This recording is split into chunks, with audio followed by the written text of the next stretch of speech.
Hi అండి, నమస్తే.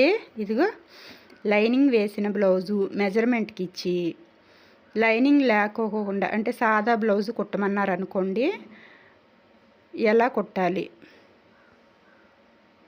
అంటే లైనింగ్ బ్లౌజ్కి లైనింగ్ లేకుండా కుట్టిన బ్లౌజ్కి మెజర్మెంట్ అనేది ఒకేలాగా ఉండదండి.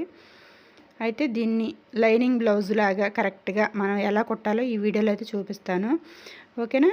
ఈ బ్లౌజ్ అయితే లైనింగ్ లేకుండా కుట్టాను అనమాట, ఇప్పుడే కుట్టాను. కానీ మనకి లైనింగ్ బ్లౌజ్ మెజర్మెంట్ కింద ఇచ్చారు. అయితే నేను అదే బ్లౌజు ఆది పెట్టి కుట్టేశాను అనమాట. కుట్టేస్తే ఇది ఇలాగా మెజర్మెంట్ బ్లౌజ్కి ఇచ్చిన ఫిట్టింగ్ ఉండాలి అంటే ఒక చిన్న టిప్ అయితే యూజ్ చేయాలండి. అదేంటో ఈ వీడియోలో చెప్తాను, చూడండి. ఇలాగ మనకి నడుం లూజు అలాగే హ్యాండ్ లూజు అంతా కూడా ఒకసారి చెక్ చేసుకోండి. ఇలాగ ఓకే, సరిపోయింది. అలాగే చెస్ట్ లూజు హ్యాండ్ లూజ్ కూడా చూశాను, సరిపోయింది. ఆర్మ్ లూజ్ కూడా చూశాను, సరిపోయింది. అయితే మనకి దీనికి లైనింగ్ లేదు కాబట్టి క్లాత్ సాగిపోయినట్టుగా ఉంటుందన్నమాట.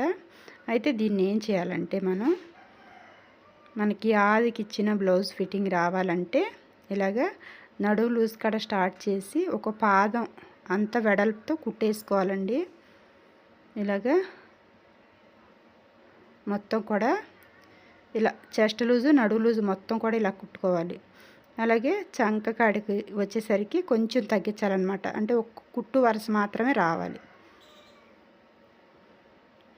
ఇలాగ హ్యాండ్ కాడికి వచ్చేసరికి ఇంకా తగ్గించాలి.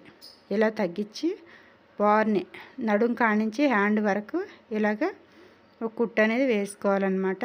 అలాగే ఇటు పక్కన కూడా ఈ విధంగా వేసుకోండి. మీకు ఆదికి ఇచ్చిన లైనింగ్ బ్లౌజ్ లాగానే ఫిట్టింగ్ అయితే ఉంటుందండి.